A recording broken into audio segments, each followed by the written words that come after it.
Tanda minggu terakhir, minggu penantian kami untuk memasuki Natal telah dibuka. Tuhan, pada batas ini kami berdiri dan melihat kebesaran kasih Tuhan, bahwa dalam perjalanan kehidupan kami, Allah tidak pernah meninggalkan kami sendiri. Terang lilin minggu Advent keempat ini juga mengajarkan kepada kami, membawa kami untuk melihat bahwa hanya tinggal 3 hari kami berjalan dalam minggu penantian ini. Setelah itu kami masuk pada minggu malam kudus dan Natal. Tuhan, kami tidak bisa berjalan sendiri. Minggu ini menjadi minggu terpenting dalam kehidupan kami. Kami tidak ingin berjalan dalam pikiran dan penilaian kami.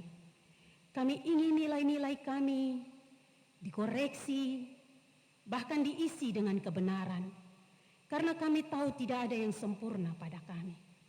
Karena itu saat ini di bawah terang lilin Advent keempat, kami akan belajar dari kebenaran firman Tuhan.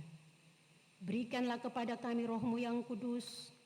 Biarlah dalam pertolongan kuasa Roh Kudus, hati, hidup, dan pikiran kami dipimpin untuk memahami kebenaran-Mu, mendapatkan kekuatan dari Roh Kudus untuk tahu bagaimana seharusnya kami hidup dalam kebenaran firman Tuhan, melewati minggu Advent dan berjalan masuk dalam malam kudus, dalam perayaan Natal, sehingga hidup kami ini benar-benar dipimpin, dituntun, dan mengalami lawatan berkat Allah. Inilah doa kami, berkati hamba-Mu yang menyampaikan firman, tetapi seluruh jemaat Tuhan yang mendengarkannya. Dalam nama Yesus kami memohon, amin.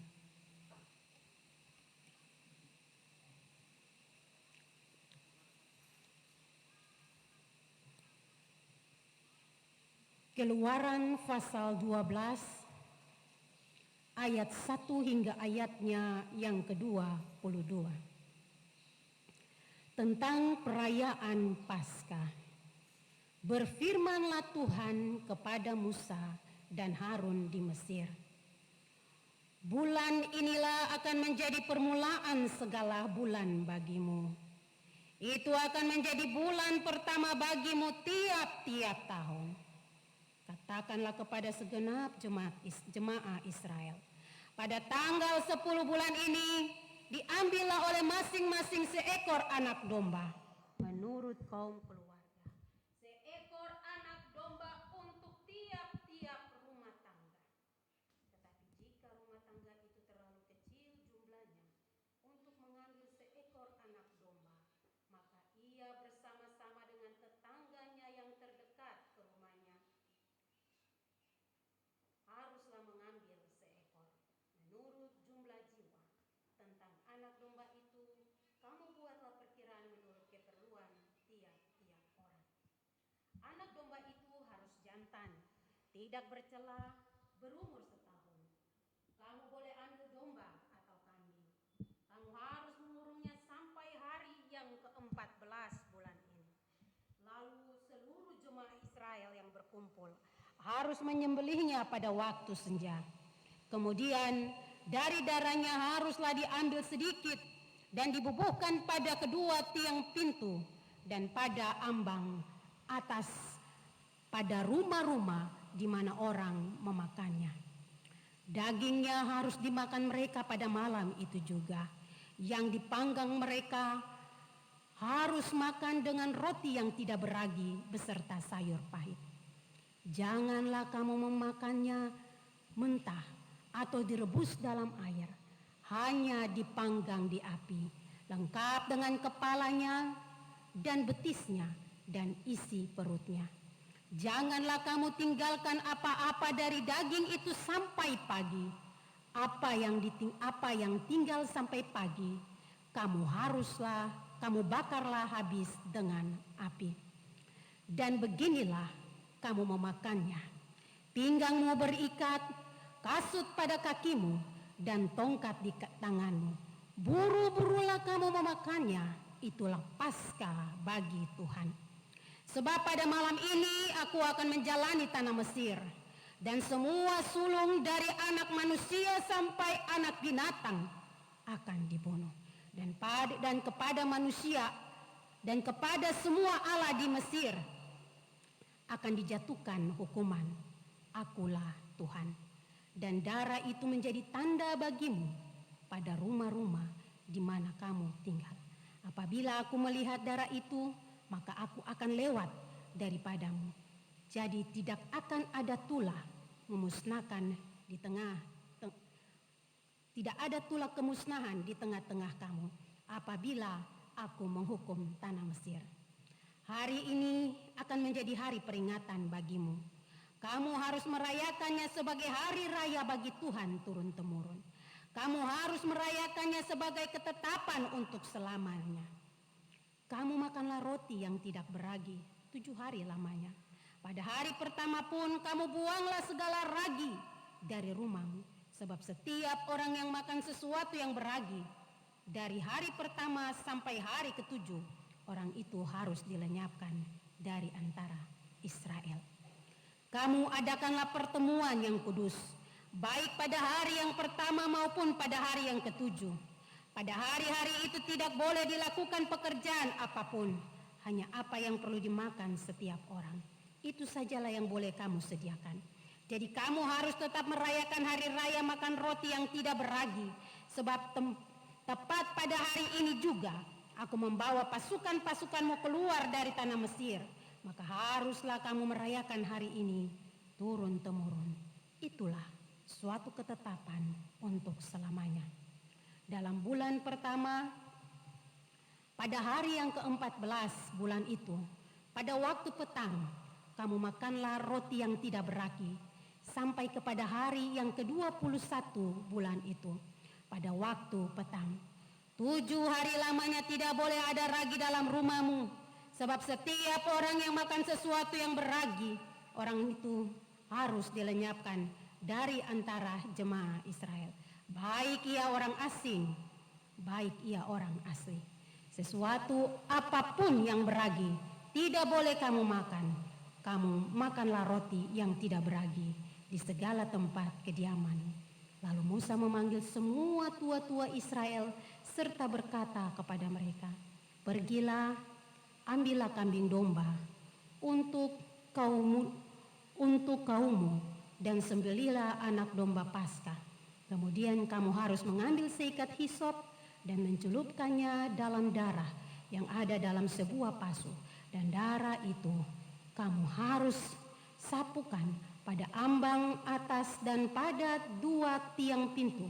Seorang pun dari kamu tidak boleh keluar pintu rumahnya sampai pagi.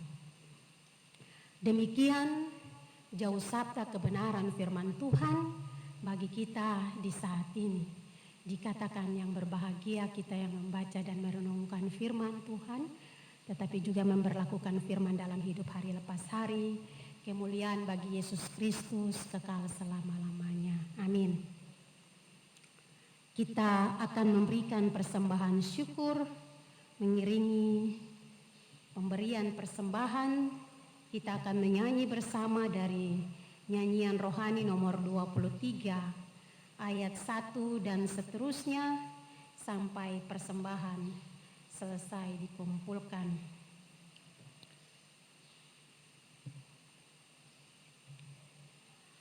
Sementara derma jemaat diserahkan, ingatlah firman Tuhan, Allah mengasihi orang yang memberi dengan sukacita.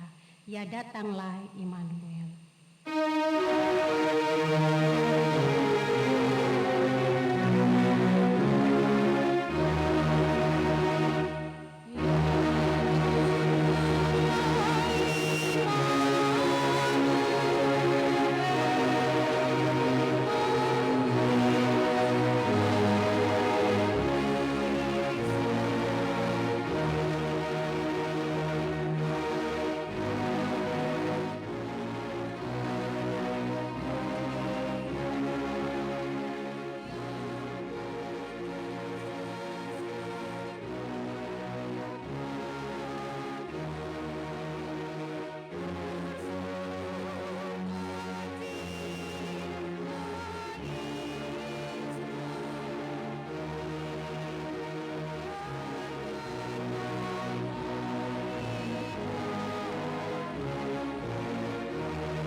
jemaat kita akan berdoa untuk persembahan syukur kita.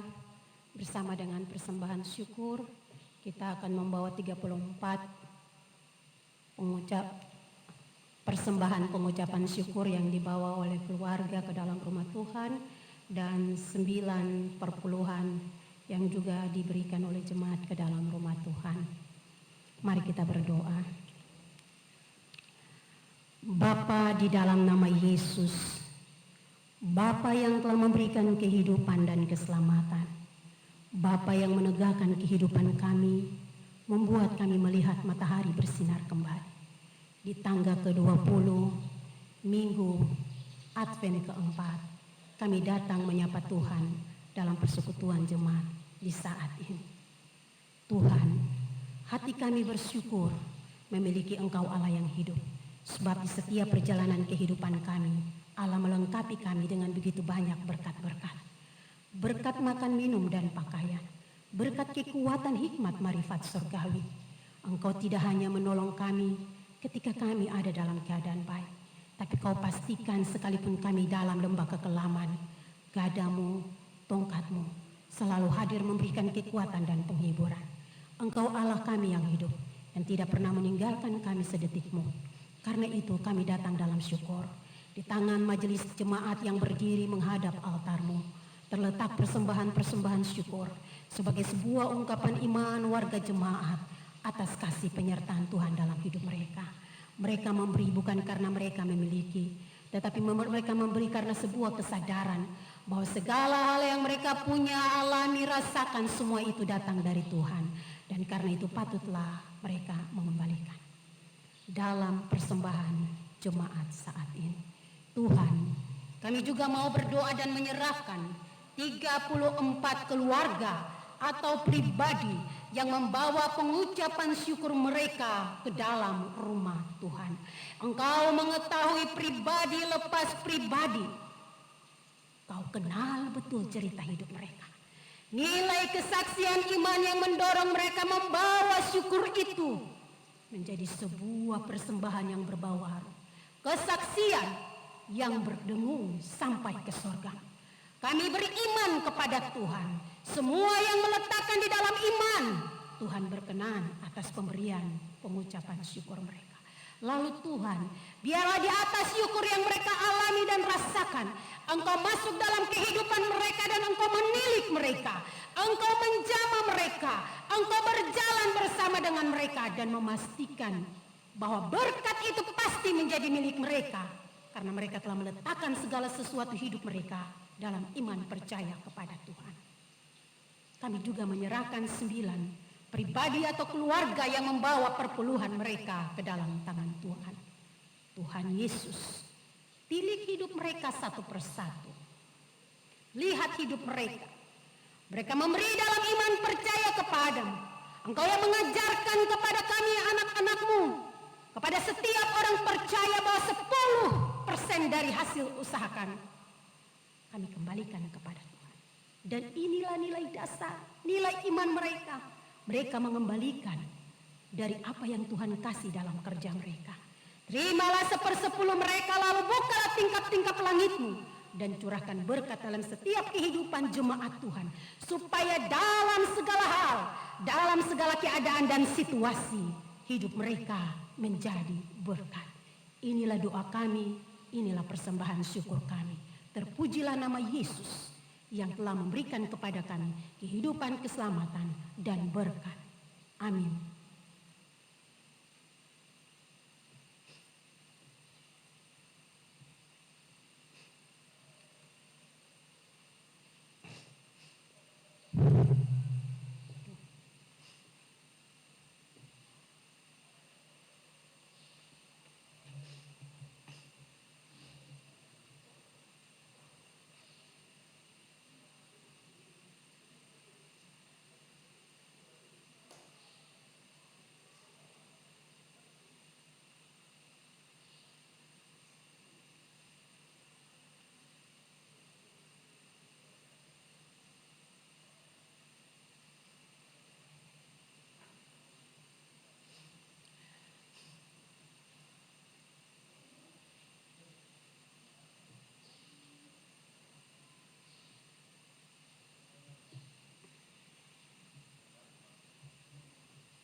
Atas nama jemaat diberikan kesempatan kepada solo dari saudara Jackson untuk menyanyikan pujiannya yang pertama.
Terima kasih untuk pujian yang dibawakan.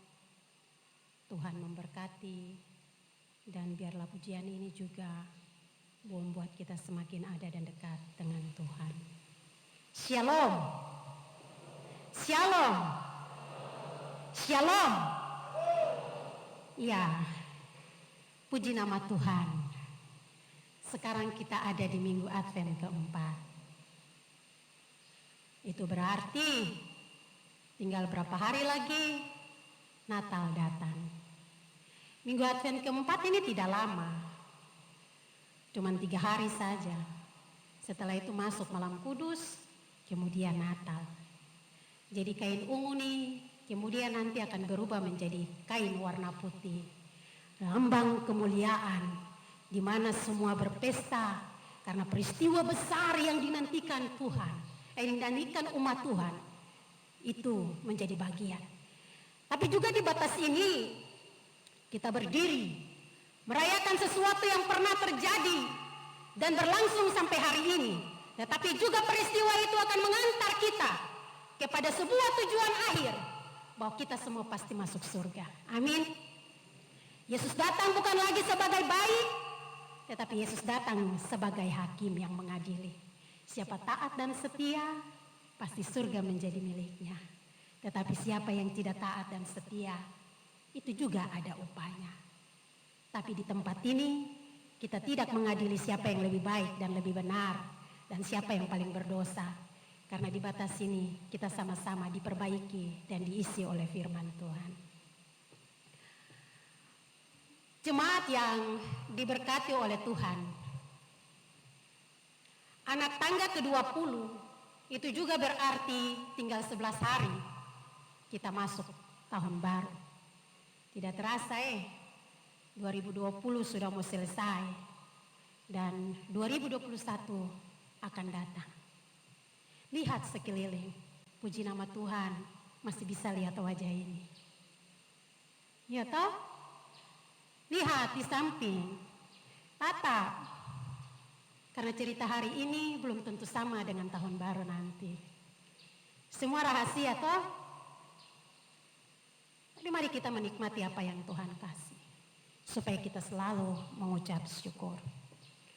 Pasti tadi ketika baca firman Tuhan, semua bertanya, ini minggu Advent, mau masuk Natal, yang kita baca cerita tentang Paskah. Paskah itu kita mengingat tentang penderitaan Tuhan. Tetapi jangan kita lupa, kita mau ke kiri kanan, apapun yang kita rayakan semua akan tiba pada satu titik, yaitu penebusan. Dan penebusan itu yang mengantar kita. Jadi kisah Natal itu juga adalah sebuah perjalanan yang menuju pada puncak penebusan. Dan lewat tema dari pembacaan ini yang dikeluarkan oleh Sinode, itu ada tema yang dikasih keluar, ingatlah akan kasih Tuhan. Ingatlah akan kasih Tuhan. Jadi ketika kita berdiri di minggu Advent keempat, kita sudah melewati minggu Advent, 3 minggu Advent. Kemudian di depan kita ada perayaan Natal. Di depannya lagi ada cerita akhir tahun. Dan di depannya lagi siap-siap menyambut tahun baru. Di antara batas ini, gereja hendak mengantar kita pada sebuah perenungan. Perenungan yang cukup mendalam. Dengan membawa kita semua kembali pada titik awal, di mana Allah menyatakan nilai penebusan itu untuk pertama kali dalam umat pilihan Allah. Di batas ini, sebelum melangkah, mari kita sadar diri, mari kita lihat diri, kehidupan kita hari ini. Hari ini bisa seperti ini. Hari ini kita bisa rasakan. Itu tidak terlepas dari cerita yang kemarin.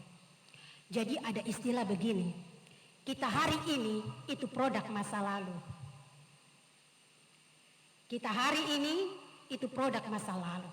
Berarti masa lalu itu bukan sesuatu yang harus kita tinggalkan. Tetapi masa lalu itu menjadi sebuah sejarah yang akan menceritakan bagaimana cerita kita hari ini. Bagaimana perjuangan yang kita lewati sampai kita ada pada batas ini. Dan nilai itu nanti kita yang beri. Apakah kita maju? Atau kita masih tetap di tempat? Atau mungkin sebaliknya, kita undur berapa langkah ke belakang. Tema ingatlah akan kasih Tuhan. Kata ingatlah, kalau kita kembali ke dalam bahasa Indonesia itu kata dasarnya ingat. Ya? Kata dasarnya ingat. Ada beberapa pengertian tentang ingat, tapi saya memilih yang cukup sederhana untuk kita bisa tangkap. Ingat mengandung arti jangan lupa. Biasa orang tua bilang gini, ingat. Ya.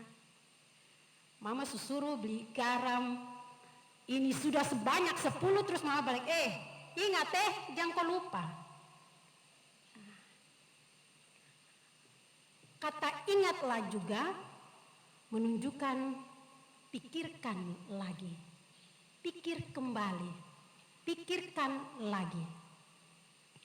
Atau sebuah ungkapan yang mungkin lebih menegaskan, sadar, bisa, ingat ya, ingat ingat, ingat, sadar. Kadang-kadang kata ingat itu kalau tangan sebegini, peringatan, tapi juga sadar. Ingat, peringatan tapi juga sadar. Apa yang kau bilang, apa yang kita bicarakan itu penting.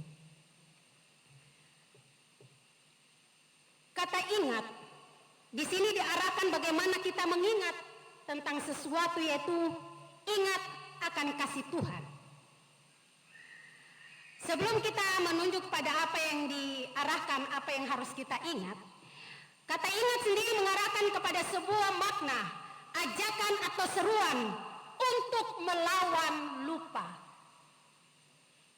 Untuk melawan lupa. Kecenderungan kita ini suka lupa toh. Tetapi ingat di sini adalah sebuah seruan, ajakan untuk kembali mengingat semua hal. Menggali apa yang pernah terjadi dan pada titik seperti apa peristiwa itu berlangsung.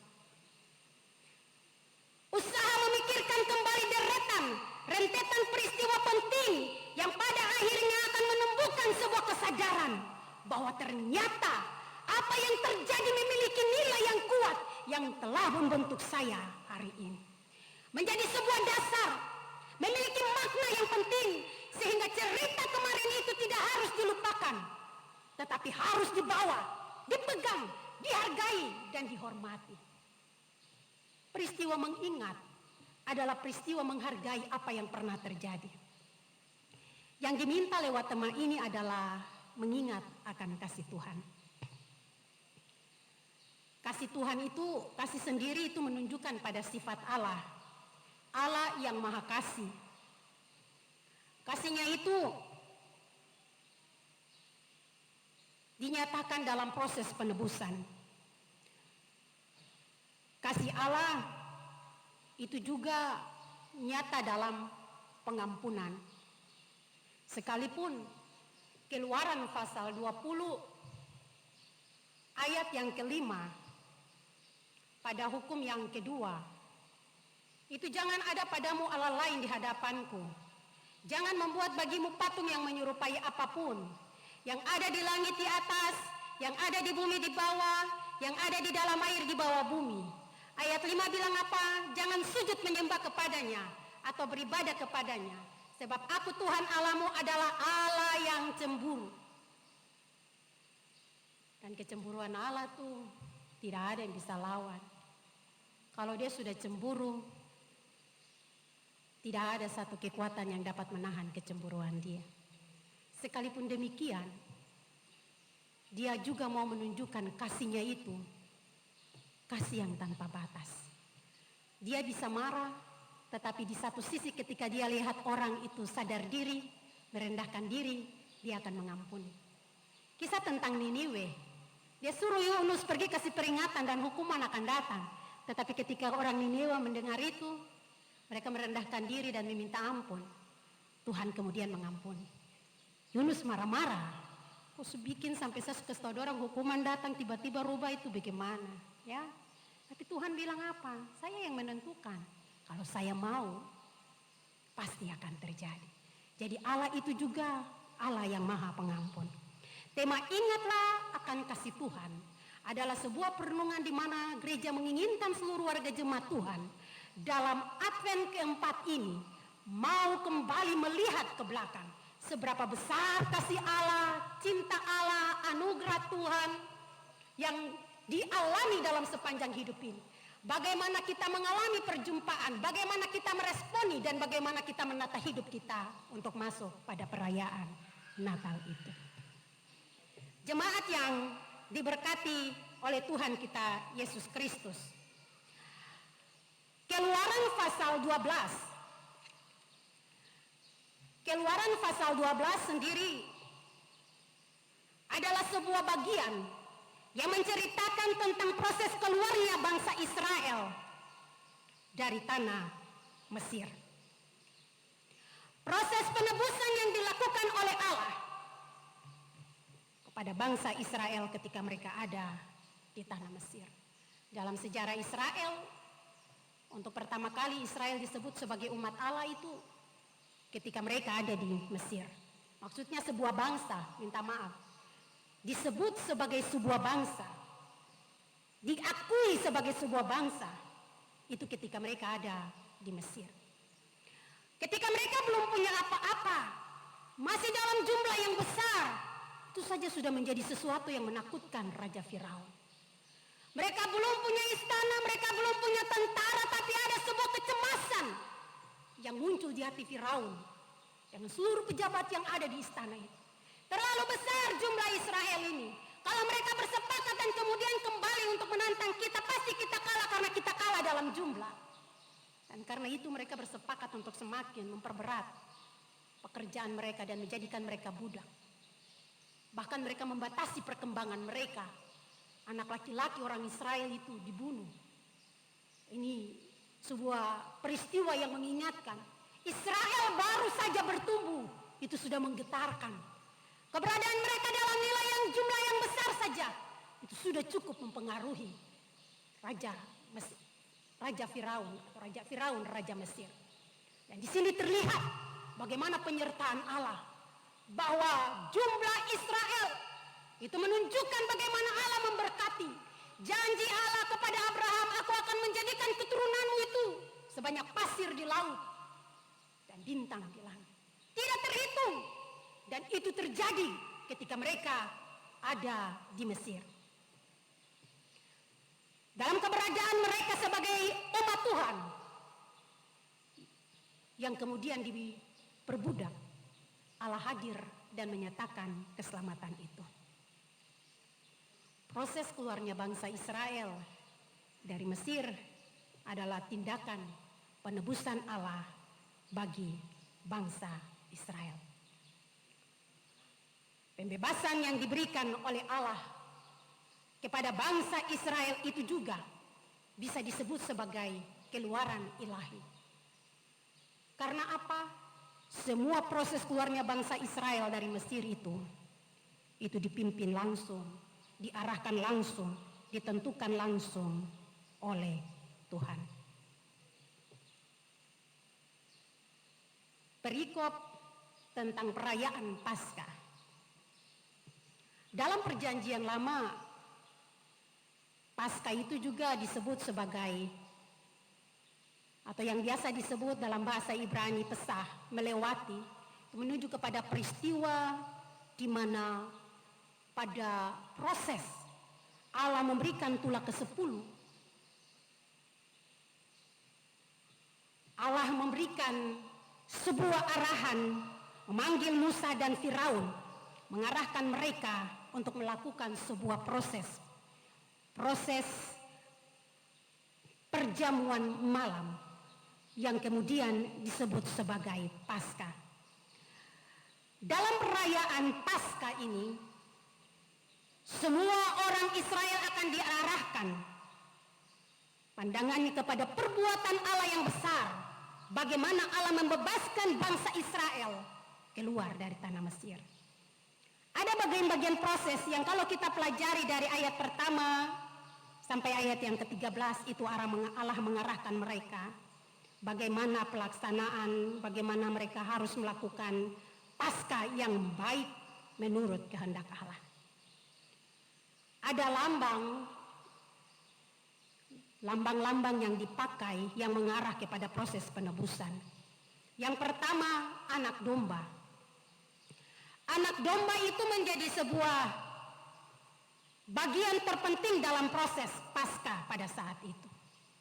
Bahwa orang Israel atau umat Israel harus mengambil seekor anak domba jantan.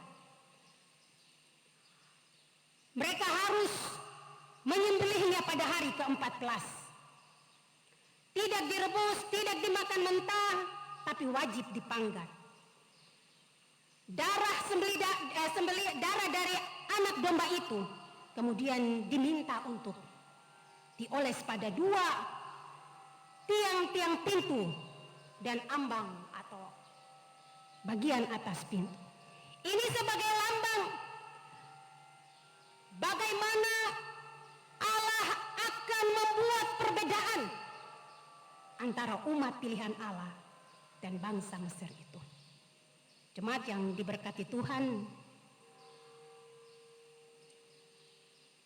dengan melihat darah pada tiang-tiang pintu, ambang pintu, malaikat maut yang datang pada malam hari itu kemudian tidak akan masuk. Darah anak domba ini pada perjanjian lama ini menjadi sebuah lambang yang bisa dilihat, tapi hanya terbatas dan akan dilakukan berulang-ulang. Proses penebusan ini proses yang terus berulang. Kalau ada orang berdosa lagi, ada anak domba yang akan dikorbankan, terus berulang-ulang. Tetapi dalam perjanjian baru, darah domba ini mengarah kepada Yesus Kristus yang juga disebut sebagai anak domba Paskah itu. Yesus hanya 1 kali mati untuk kita, tidak berulang-ulang kali. Penebusannya sekali berlangsung seumur hidup. Dan inilah yang tidak dikerjakan dalam perjanjian lama. Tetapi apa yang terjadi pada perayaan Paskah perjanjian lama mau mengarahkan pandangan kita bahwa proses penebusan itu sudah dilakukan Allah mulai dari perjanjian lama, khusus ketika bangsa Israel keluar dari Mesir. Dan ketika Israel ada sampai hari ini pun, mereka akan selalu dibawa untuk mengingat peristiwa bagaimana Allah menyelamatkan mereka. Bagaimana tangan Allah yang terancung itu, dengan mujizat-mujizat yang besar itu, Allah membawa bangsa Israel keluar. Kalau kita baca sampai di perjanjian baru, di sana berulang kali Israel dibawa untuk mengingat bagaimana mereka itu dulu pernah ada di Mesir. Jangan sombong, jangan memperlakukan orang semena-mena karena engkau dulu adalah seorang budak. Allah membawa mereka pada peristiwa dulu mereka bukan apa-apa, tetapi hanya karena kasih karunia Allah nilai mereka menjadi nilai yang berharga hari ini. Proses penebusan hari itu turut menentukan bagaimana harga mereka hari ini.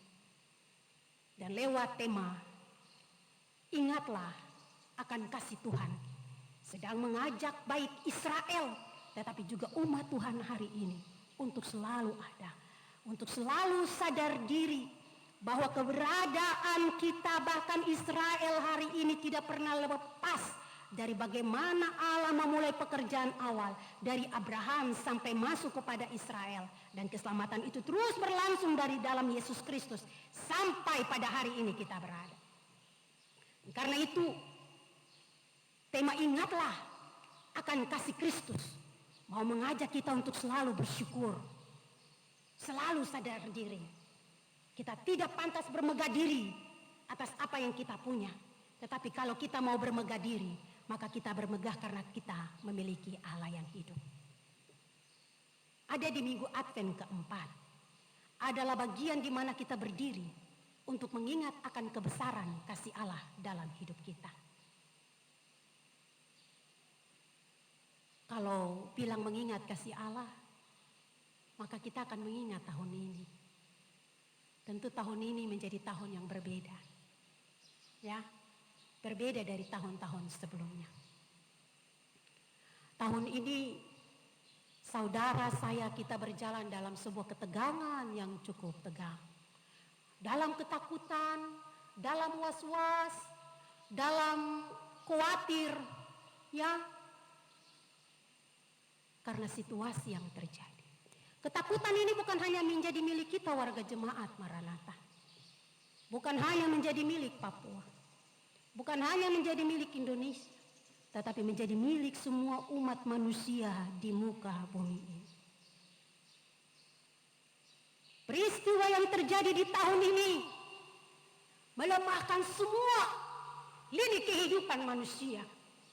Dia datang itu mulai dari orang yang paling mulia sampai orang yang paling hina. Orang yang ada di gedung besar sampai orang yang kecil, semua ada dalam ketakutan. Ya, wabah COVID-19 ini, dia datang kemudian menggegerkan dunia. Pikir bagaimana kita ketika ada di bulan Maret. Semua aktivitas dihentikan. Semua pekerjaan dihentikan. Orang pintar tidak mampu dengan kepintarannya menolong pada saat itu. Negara-negara superpower, orang yang menghasilkan bom nuklir juga bingung. Tidak ada yang dapat memberikan jawaban. Jawaban atas bagaimana situasi yang terjadi menghadapi virus corona itu cuma satu, kembali ke dalam rumah. Kembali ke dalam rumah. Kembali ke keluarga. Duduk di sana. Sekalipun belum ada obat, tetapi dipastikan bahwa tempat yang paling aman dalam situasi yang menakutkan untuk dunia, kembali ke dalam rumah. Protokoler juga dikasih. Mau keluar, bawa hand sanitizer, pakai masker. Jadi pada saat genting itu, kalau bapak keluar, mama sudah bilang, jangan lupa hand sanitizer, jangan lupa bawa masker. Waktu bapak pulang, berdiri 2 meter jauh di sana. Anak-anak kan bawa cairan datang, tong semprot ke bapak baru dia bisa masuk. Masuk lepas semua, pergi mandi baru datang. Barang ini bikin orang yang ketong kenal dekat juga ketong jadi curiga. Jangan-jangan dia juga mengancam kita. Wabah ini merusak relasi. Orang yang suka cipika-cipiki sana sini, tertawa lebar-lebar. Pada saat peristiwa COVID-19 datang, paling pendek 1 meter. Kita punya kebiasaan salam pegang tangan berubah menjadi salam COVID. Ya, dia pun nama salam COVID. Dulu tidak ada nama, tapi karena COVID datang jadi langsung kita kasih nama salam COVID. Ada kecurigaan, ada kecemasan, ada rasa ragu. Semua hidup dalam ketakutan. Tahun ini tahun yang berat. Tidak ada tempat yang aman. Gereja saja ditutup. Kembali bangun mesbah di dalam keluarga. Kembali nyalakan lilin di dalam keluarga. Ayo duduk melingkar. Kita berdoa. Kita taruh persembahan. Di dalam keluarga menyanyi kidung-kidung. Tempat yang paling aman bukan lagi di dalam rumah ibadah. Bukan di dalam gereja, bukan di dalam masjid, bukan di dalam vihara. Semua bilang kembali ke rumah. Berdoa di sana karena di sana juga ada Tuhan. Memang benar. Kisah Paskah pertama itu tidak berlangsung di dalam bait Allah. Perjamuan pertama itu adalah perjamuan keluarga. Semua dimulai dari keluarga. Nanti ketika pembangunan bait Allah, baru korban itu semua dikumpulkan di dalam bait Allah, baru dipotong, kemudian dibagi. Nanti ketika bait Allah dihancur ratakan, di situ Paskah berhenti. Nanti pada zaman Yosia, Hizkia, pada masa pembaharuan baru dikembalikan perayaan Paskah. Nah, pada masa Yesus, perayaan Paskah tidak lagi pada bait Allah, tetapi semua kembali kepada perjamuan dalam keluarga.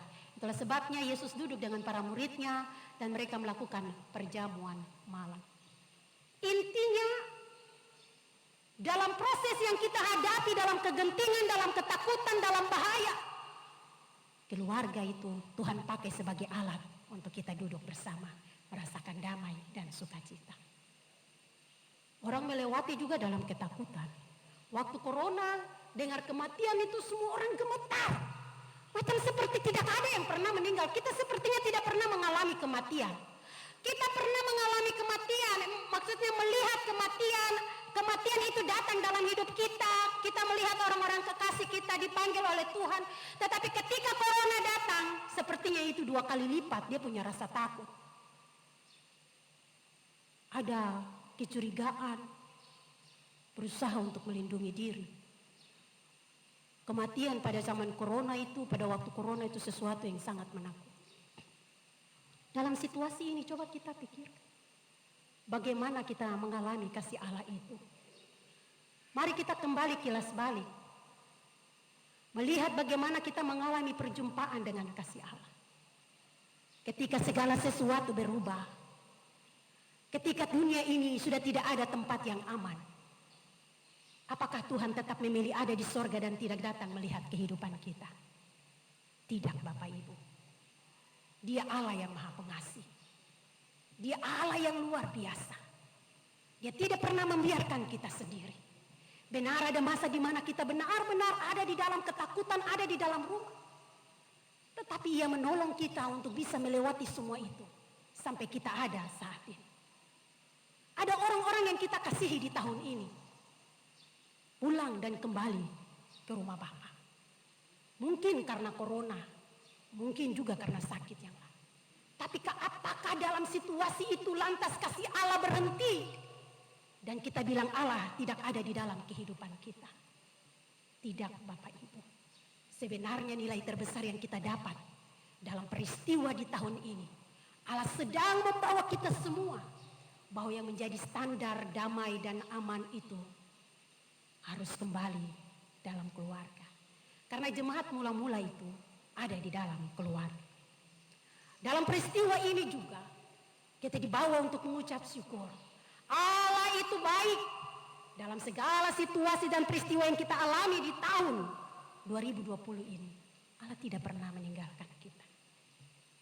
Paskah mengarah kepada Kristus yang adalah sang juru selamat itu. Apa yang dilakukan dalam perjanjian lama itu hanyalah sebuah lambang dari gambaran akan apa yang akan terjadi ke depan.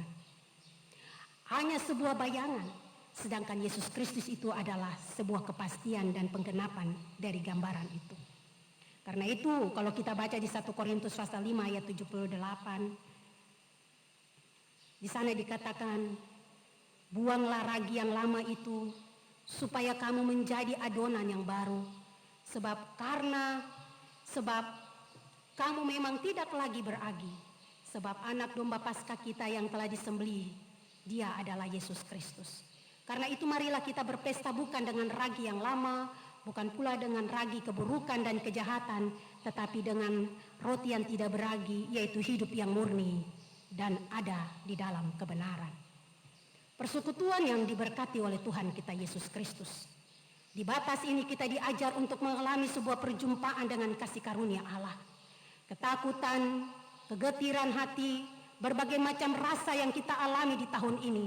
Dengan menghadapi peristiwa corona, kita belajar bahwa Tuhan kita adalah Allah yang Maha Pengasih. Dalam berbagai macam keadaan dan situasi, Ia selalu ada menunjukkan kasih setianya di dalam kehidupan kita. Yesus Kristus, kita telah merayakannya, dan dalam peristiwa-peristiwa secara khusus perayaan Natal, kita merayakannya bukan lagi sebagai seorang bayi yang datang, tetapi kita mengingat akan kasih karunia Allah yang Tuhan nyatakan untuk menyelamatkan kita.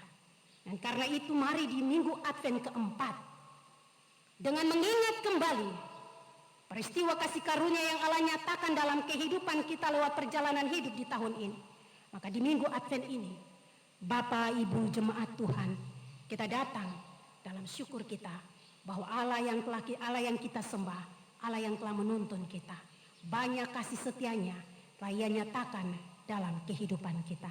Karena itu mari kita mengucap syukur. Tinggal berapa hari kita ada dalam perayaan Natal. Kita mau bikin konsep Natal seperti apa? Apakah kita melihat ukuran Natal itu hanya pada pohon Natal,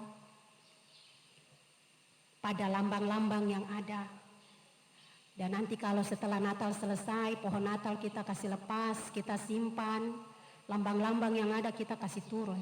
Pertanyaannya, apakah nilainya masih tetap ada dalam kehidupan kita? Natal ini, toko-toko yang menjual perhiasan Natal ramai sekali. Kue-kue juga.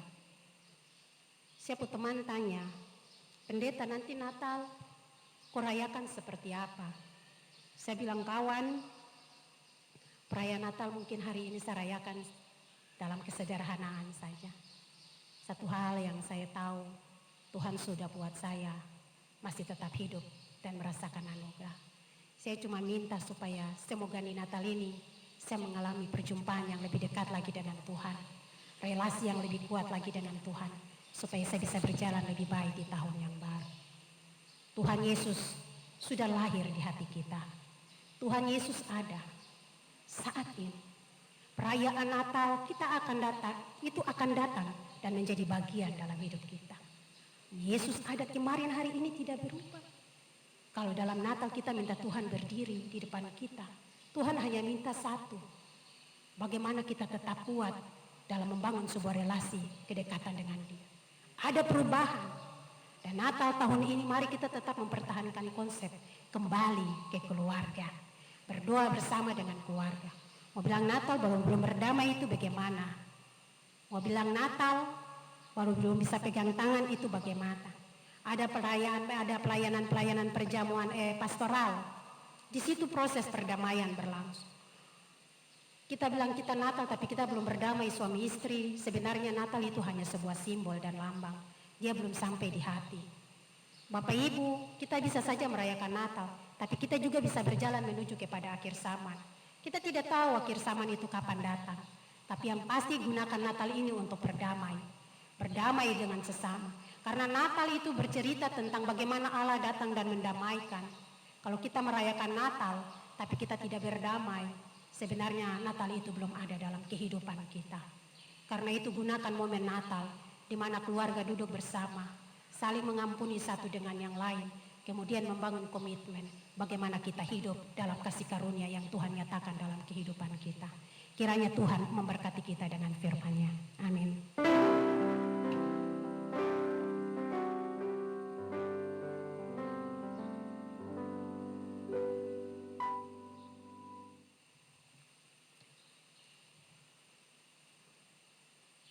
Pujian dari Saudara Jackson dengan lagunya yang kedua, dipersilakan.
Terima kasih untuk pujiannya, Tuhan memberkati.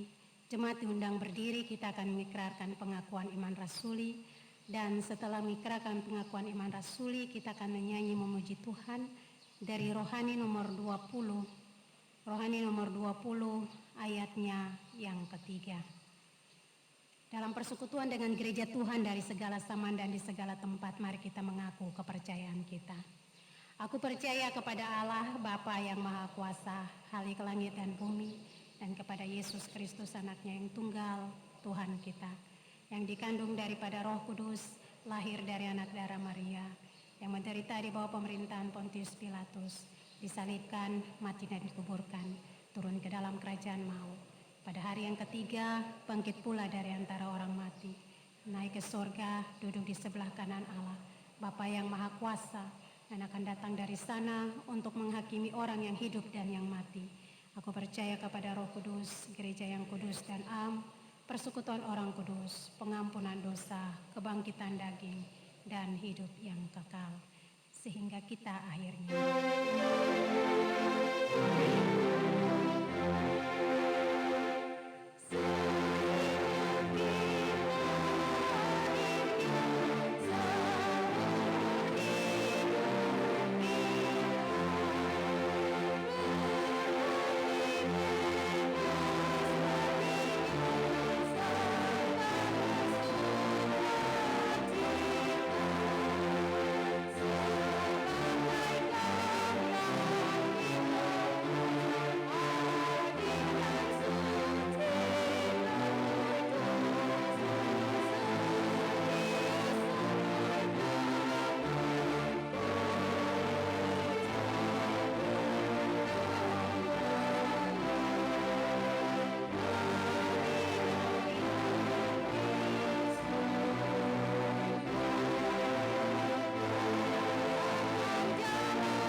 mari kita bersatu di dalam doa. Kita berdoa. Bapa kami yang maha baik, Allah di dalam nama Yesus, untuk waktu di mana kami boleh beribadah, memuji dan memuliakan nama Tuhan, ada dalam minggu Advent keempat, kami mengucap syukur untuk anugerah ini. Dalam peribadatan di saat ini, kami juga mendapat kasih-Mu. Kami boleh mendengarkan kebenaran firman-Mu. Keluaran pasal 12 ayat 1-22 menjadi bagian yang mengantar kami untuk melihat kasih karunia Allah dalam hidup kami. Bapa, di dalam nama Tuhan kami Yesus Kristus, hamba-Mu telah selesai menyampaikan kebenaran. Titik di mana Allah menyelamatkan umat Israel sebagai proses penebusan, itu mengingatkan kepada kami semua umat Tuhan. Pada titik itu pula Allah mengubah segala sesuatu di mana anak domba itu dinyatakan dalam kehadiran Yesus Kristus. Kalau dalam perjanjian lama Tuhan Yesus, keselamatan dan penghapusan dosa itu diperoleh lewat darah anak domba. Maka dalam perjanjian baru, darah dari Yesus Kristus itu menjadi lambang keselamatan kami. Tuhan, terima kasih Engkau hidup bagi kami. Kami memperoleh keselamatan di dalam Engkau. Dan Tuhan, atas pertolongan Tuhan kami ada di minggu Advent keempat. Kami sudah mendengarkan firman Tuhan. Kami diajarkan untuk selalu ingat akan kasih-Mu. Dan ketika kami menyadari kasih Tuhan yang besar dalam hidup kami, maka kami dituntun untuk terus membangun sebuah relasi yang lebih dekat. Kami juga diajarkan untuk bagaimana menghargai semua yang Tuhan buat. Tuhan kasih, Tuhan beri. Sekalipun dalam situasi-situasi yang tidak terduga dalam kehidupan kami. Ketika kami ada dalam wabah corona, tetapi juga mungkin dalam tekanan-tekanan persoalan yang kami hadapi, baik pribadi, keluarga, tetapi juga ketika kami ada di tempat kerja. Kembali lagi lewat firman Tuhan ini kami diingatkan untuk mengingat kasih Tuhan. Bahwa jauh sebelumnya Allah telah menunjukkan kasih. Allah telah hidup. Dan kehidupan kami hari ini adalah bagian dari kasih Kristus itu. Karena itu Tuhan, Engkau menolong kami supaya senantiasa ketika kami mengingat itu, ada sebuah kesadaran. Dan ketika kesadaran itu ada, maka kami mau menyatakan dalam sebuah perbuatan, dalam ketaatan, dalam kesetiaan. Di batas ini juga Tuhan, kami sedang mengarahkan pandangan kami menuju kepada Natal. Tuhan, kami memohon pertolongan Tuhan. Supaya dalam langkah kami menuju Natal, kami tahu apa yang harus kami buat. Kami tahu apa yang harus ingin kami capai di dalam Natal. Natal bukan hanya sebuah ritual belaka, hanya sebuah seremoni belaka yang sebentar ada kemudian tidak ada. Nanti juga akan dirayakan di bulan Desember. Tapi kami ingin Tuhan menolong kami supaya dalam Natal yang sederhana ini kami memiliki sebuah perjumpaan yang lebih kuat, dekat dan akrab dengan Allah. Perjumpaan itu menumbuhkan sebuah iman.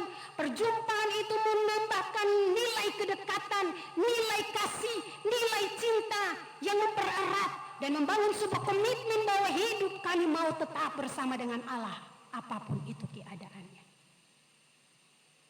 Tuhan, Engkau mengukur lebih dan kurang kami. Kami datang dalam latar belakang kami masing-masing. Kami duduk di tempat ini, tapi detak jantung, rasa kami semua Engkau ukur. Engkau tahu ketika kami ke kiri dan ke kanan. Engkau tahu ketika kami tertawa dalam ketulusan dan kebahagiaan, atau tertawa itu hanya sebuah kamuflase yang menutupi apa yang sebenarnya dalam hidup kami. Apapun itu Tuhan, Engkau yang mengenal kehidupan umat-Mu, Engkau datang dalam kasih dan melawat kami. Terima kasih, kami ada dalam sebuah persekutuan. Kami percaya Tuhan akan menolong kami. Biarlah di bawah terang lilin Advent ini, kami dibawa untuk dapat berjalan dalam ketaatan, kesetiaan, kasih Kristus. Kami menjadi percaya, berjalan bersama dengan Tuhan itu tidak ada yang tidak mungkin. Bapa, di dalam nama Tuhan kami Yesus Kristus, kami berdoa untuk semua program pelayanan dalam minggu ini. Secara khusus dalam perjalanan minggu Advent keempat sampai nanti pada persiapan memasuki tahun baru. Tuhan menolong segala macam bentuk pelayanan-pelayanan yang akan dilakukan. Di hari ini ada pemberkatan nikah massal. Biarlah Tuhan menolong hamba-hamba Tuhan yang dipercayakan Tuhan untuk melakukan pelayanan. Hikmat, kekuatan, kemampuan Tuhan tambahkan. Majelis yang turut mendukung dari pelayanan pernikahan massal di hari ini pun Tuhan memberkati supaya semuanya dapat berjalan dengan lancar. Keluarga-keluarga yang membawa hubungan mereka untuk dikukuhkan dalam sebuah pernikahan kudus, Allah pun memberkati hati dan hidup mereka.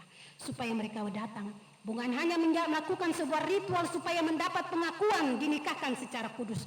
Tetapi lebih daripada itu mereka memahami nilai ikatan pernikahan kudus yang dibawa dan diikat di dalam Kristus Tuhan.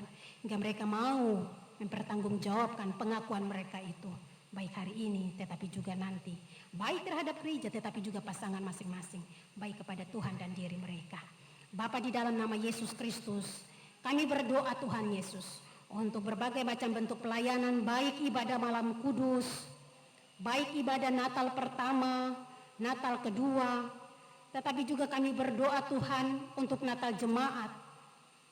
Tuhan menolong rencana baptisan dewasa yang akan dilakukan pada tanggal 27 pun Tuhan memberkati, begitupun perjamuan kudus. Segala macam bentuk pelayanan yang akan dilakukan dalam rentetan minggu ini sampai pada akhir tahun, Allah memberkati. Biarlah semuanya berjalan dengan baik. Nama Tuhan dipuji dan dimuliakan. Bapa, di dalam nama Tuhan kami Yesus Kristus, kami berdoa untuk kehidupan jemaat Tuhan. Tuhan menolong dan menopang kehidupan warga jemaat Tuhan dalam perjalanan kehidupan mereka secara khusus ketika ada dalam minggu Advent, ketika mempersiapkan diri memasuki Natal, dan bagaimana berjalan hingga pada akhir tahun dan tahun baru. Tuhan berjalan bersama dengan mereka, menuntun mereka, biarlah mereka berjumpa dengan nilai-nilai kasih Allah. Dan di dalam perjumpaan itu, mereka senantiasa membangun sebuah kedekatan. Hidup mereka senantiasa diberkati oleh Tuhan. Bapa kami yang ada di dalam kerajaan sorga, kami juga menyerahkan semua kami yang sudah terlibat penuh dalam pelayanan di hari ini. Majelis piket, pemain organ yang mengisi dengan puji-pujian. Tuhan memberkati kami semua. Kami telah memberikan waktu dan apa yang kami punya untuk melayani Tuhan. Biarlah dalam segala hal, kehidupan hamba-hambamu ini senantiasa diberkati oleh Tuhan. Bapa kami yang ada di dalam kerajaan sorga, kami juga berdoa untuk proses pelayanan pastoral yang masih terus berjalan. Tuhan menopang hamba-hambamu, majelis jemaat yang melakukan perkunjungan dari satu keluarga ke keluarga yang lain. Lengkapi mereka dalam hikmat, lengkapi mereka dalam kekuatan-Mu. Berikan mereka semangat untuk terus melakukan. Mereka hanya melakukan, tetapi nanti Tuhan yang akan memberkati. Mereka melakukan dalam ukuran mereka, tetapi nilai kesempurnaan Tuhan akan kasih dalam pekerjaan pelayanan mereka. Kami juga berdoa untuk keluarga mereka yang senantiasa mendukung mereka dalam panggilan pelayanan di tengah-tengah jemaat. Tuhan memberkati keluarga mereka, supaya senantiasa memberikan dukungan, doa, semangat. Karena ketika keluarga memberikan dukungan dalam bentuk doa dan semangat, tentu pelayanan yang dilakukan pun pelayanan yang dijalani dalam sukacita dan damai sejahtera. Tetapi sekiranya mungkin Tuhan, kedapatan kendala-kendala, tantangan dan cobaan, kami tetap berdoa. Kami memohon Tuhan menguatkan para majelis jemaat ini dalam menjawab tugas panggilan mereka. Biarlah Tuhan dalam ketaatan dan kesetiaan, ketika mereka menabur untuk melayani Engkau, kembalikanlah damai dan sukacita menjadi milik daripada mereka. Terima kasih Tuhan untuk semua yang boleh kami alami dalam persekutuan jemaat di saat ini. Sekiranya mungkin Tuhan kami telah melakukan pelanggaran dosa, lawan titah dan kehendak Tuhan dalam persekutuan di saat ini, kami mohon kasihani kami dan ampuni kami. Di dalam nama Yesus kami memohon. Amin.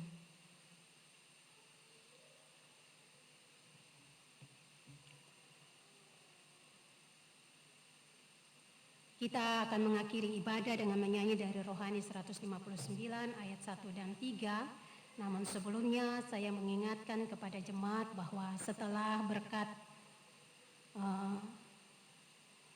majelis jemaat meminta jemaat untuk sabar mengikuti pesan pastoral yang berasal dari BPM Sinode GKI di Tanah Papua yang akan dibacakan oleh majelis jemaat. Saudara-saudara, pulanglah dalam damai sejahtera dan lakukanlah firman Tuhan yang sudah kita dengar bersama. Mari kita berdiri dan menyanyi bersama dari Rohani 159 ayat 1 dan ayatnya yang ketiga. Tuhan Yesus, Engkaulah.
Jemaat Tuhan, mari kita menerima berkat Tuhan. Tuhan memberkati engkau dan melindungi engkau. Tuhan menyinari engkau dengan wajah-Nya dan memberikan kasih karunia.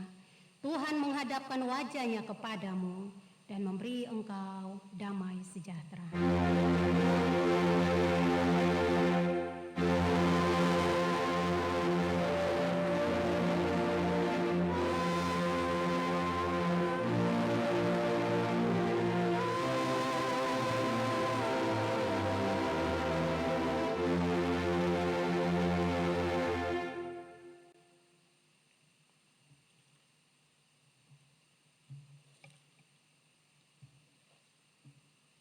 ibadah kita selesai. Tuhan memberkati. Shalom. Jemaat silakan duduk.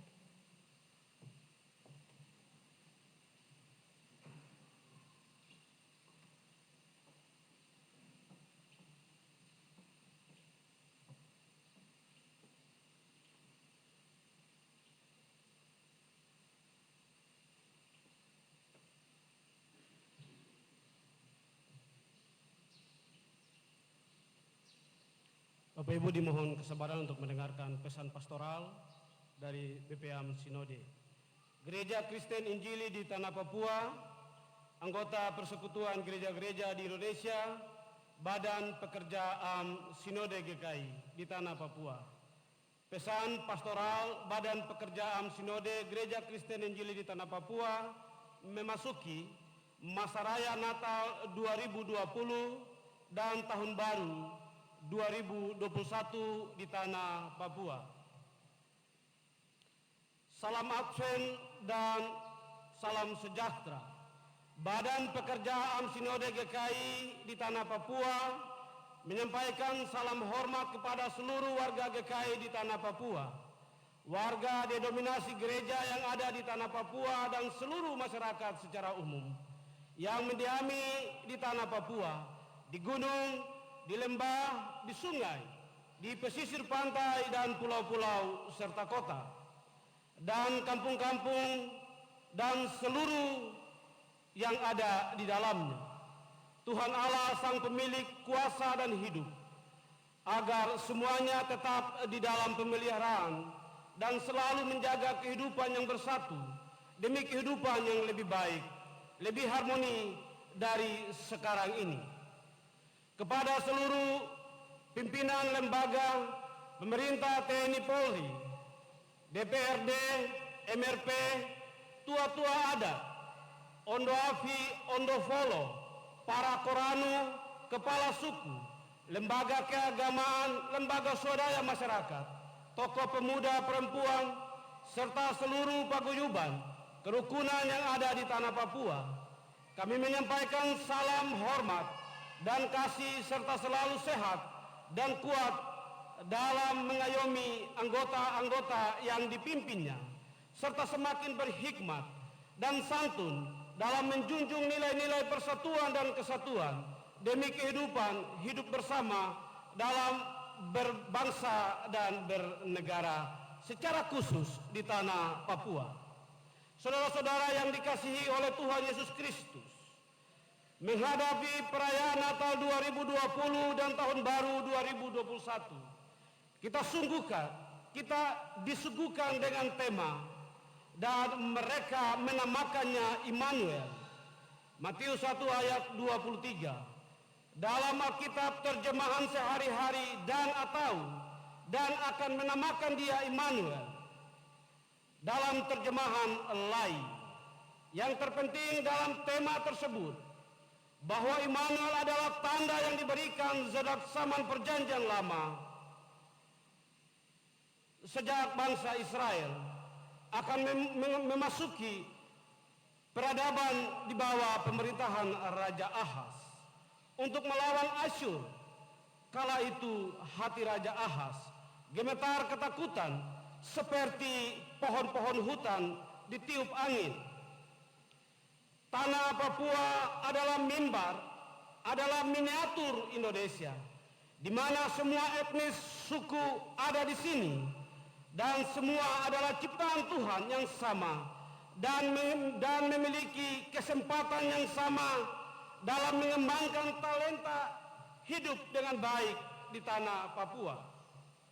Karena itu, pada momentum memasuki masa raya Natal 2020 dan Tahun Baru 2021, marilah kita bersama-sama menjaga kedamaian hidup, memberlakukan kehidupan yang penuh kasih di antara kita, sebagai tanda Immanuel sedang dan selalu menuntun kita dan berada di Tanah Papua. Ada banyak upaya orang untuk menggoreng, memainkan isu Tanah Papua sebagai anjing konflik.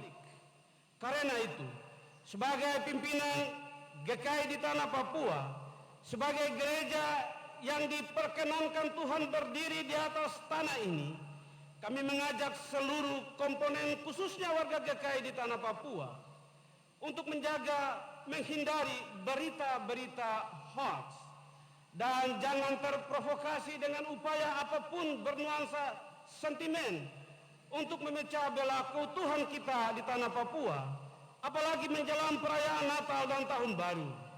Gereja hampir menjadi sasaran perlakuan aksi-aksi teroris. Agama seperti ini tidak mengajarkan hal seperti itu. Mengakhiri seruan pastoral ini, maka Badan Pekerjaan Sinode GKI di tanah Papua berharap dan menghimbau dalam Tuhan Yesus Kristus, pemilik hidup, kepada seluruh masyarakat yang mendiami tanah Papua, di gunung, di lembah, di sungai, di pesisir pantai, pulau-pulau, dan kampung-kampung, serta kota-kota. Pertama, marilah kita teguh berdiri sejenak dengan doa, agar kita dapat merayakan Natal dan Tahun Baru dengan hati yang terangkat penuh ucapan syukur, sekalipun di antara kita banyak kehilangan orang-orang yang dikasihi, yang tidak dapat lagi bernatal di tahun ini.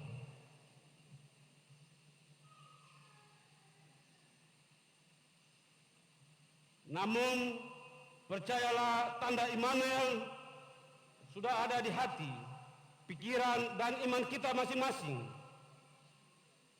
Tuhan tidak pernah mengecewakan kita. Bahkan Tuhan Yesus pernah berkata, "Aku menyertaimu sampai akhir zaman." Kedua, perayaan Natal dan Tahun Baru kali ini berada di tengah situasi pandemi COVID-19. Karena itu, tetaplah mendisiplinkan diri dan selalu memperhatikan protokol kesehatan sebagai upaya memutus mata rantai penyebaran, sekaligus menjaga perayaan Natal 2020 berlangsung dengan hikmat dan tertib. Ketiga, kepada seluruh keluarga warga GKI di tanah Papua, bersama seluruh pelayan firman, baik itu organik maupun organik, serta para penatua Siamas, pendeta, guru jemaat, guru Injil, bahkan seluruh denominasi gereja, bahkan secara khusus seluruh umat beragama, untuk mempersiapkan diri dan mengambil waktu pada tanggal 31 Desember pada pukul 20.00 jam 10 malam, pada pukul 22.00 jam 10 malam, untuk bersama-sama beribadah dan berdoa dalam rumah masing-masing dengan menaikkan pokok doa bagi pemerintah negara Kesatuan Republik Indonesia, Presiden Joko Widodo, Wakil Presiden Kiai Haji Ma'ruf Amin, bersama seluruh anggota kabinet dan para wakil rakyat serta lembaga-lembaga yang ada, Gubernur dan Wakil Gubernur Provinsi Papua dan Papua Barat, seluruh jajarannya, wali kota dan wakil wali kota, para bupati di seluruh tanah Papua, serta pimpinan adat agama dan kehidupan keluarga kita masing-masing di lingkungan kita yang ada di tanah Papua, agar Tuhan mengasihi dan memberi berkat serta menjaga kehidupan kita bersama-sama mengakhiri tahun 2020 dan mengantarkan kita dengan selamat memasuki tahun 2021.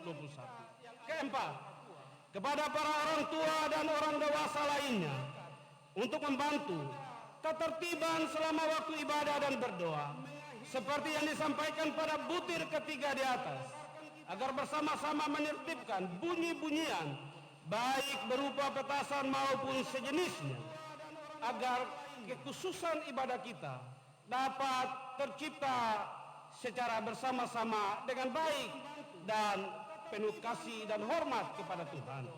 Kami berharap majelis jemaat yang ada di lingkungan WIK masing-masing dapat memainkan peran pastoralnya secara bersama-sama bersama ketua RT, ketua RW yang ada di sekitar tempat domisili kita masing-masing. Kelima, tetap semangat dan menjunjung tinggi harkat dan martabat dalam masyarakat berbangsa dan bernegara yang menjadi implementasi orang beriman yang cerdas dalam menyikapi setiap persoalan di sekeliling kita. Akhirnya dengan penuh syukur dan mengaturkan penghargaan kita bersama-sama kepada Tuhan kita Yesus Kristus, Badan Pekerjaan Sinode GKI di Tanah Papua menyampaikan terima kasih untuk perhatian dan kerjasama serta koordinasi serta kerja keras dan pengertian sepanjang tahun pelayanan 2020 kepada semua pihak, khususnya masyarakat secara umum dan warga Gereja Kristen Injili di Tanah Papua sepanjang tahun 2020 memasuki tahun 2021. Selamat merayakan Natal 25 Desember 2020 dan selamat memasuki tahun baru 1 Januari 2021. Tuhan Yesus Kristus Kepala Gereja akan menyertai saudara-saudara sekalian. Jayapura 2 Desember 2020. Badan Pekerjaan Sinode GKI di Tanah Papua, cap tertanda Ketua, Pendeta Andrikus Mofu MTH, Sekretaris, Pendeta Daniel J. Kaigere STH. Demikian seruan pastoral. Bapak Ibu, warga jemaat selanjutnya, saya persilakan Ketua PKB untuk menyerahkan piala kepada PHMJ yang akan diterima oleh Wakil Sekretaris. Kepada Ketua PKB dan Saudara Wakil Sekretaris, saya mengundang maju ke depan untuk menerima piala. Silakan. Saya persilakan Ketua PKB untuk menyerahkan piala kepada PHMJ yang akan diterima oleh Wakil. Piala ini adalah turnamen antara bapak-bapak dalam rangka perayaan Natal tahun 2020 dan jemaat kita GKI Maranatha keluar sebagai juara 2. Mari kita beri kemuliaan untuk Tuhan.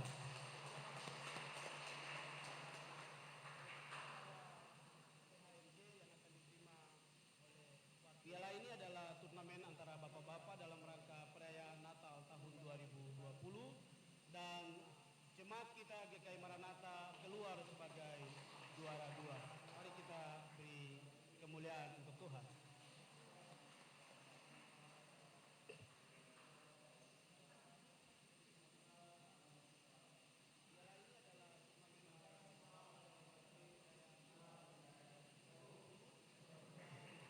Selanjutnya pelayan firman dan majelis piket untuk menyampaikan salam kepada warga jemaat.